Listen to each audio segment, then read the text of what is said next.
Thank you for joining us for day 3 of our Egg to Chick adventure. Today is very exciting. Our eggs have been in our incubator and they continue to grow.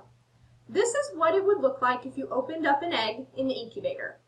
You probably can't see all the things that are happening because they're still microscopic.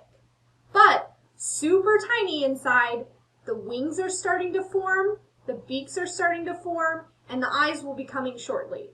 So we're going to leave them alone and we're going to talk about today when you go to the store and your mom or your dad and you go to get some eggs, there's a couple different things that you should watch out for. So you've probably seen this. This is an egg carton, and this is how they store the eggs in the store. And there's 2 different things that we're going to talk about today that are regulated by the USDA. That stands for the United States Department of Agriculture. And they work in Washington, D.C. and all throughout the states to help keep our food sources and our animals and our plants healthy. So the USDA has 2 things that they like to watch for on all of our egg products. First is the grade, and second is the size.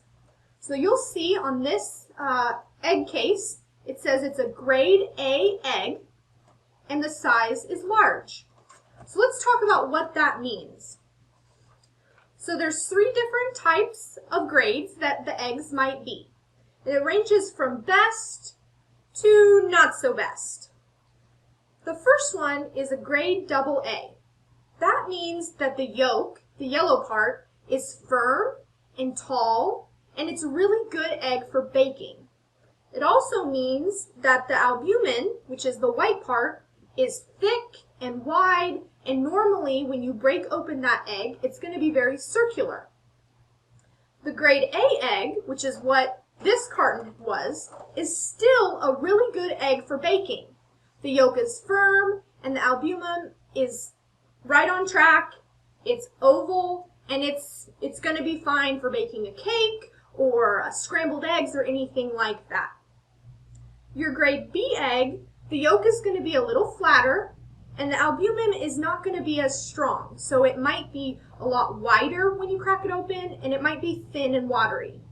These eggs are not great for baking, but you can still use them for lots of other purposes, maybe like a hard-boiled egg. That would be a great use for a grade B egg. They're still all very nutritious and very healthy. It's just that they work better for some uses versus another. All right, do you remember what our second thing was?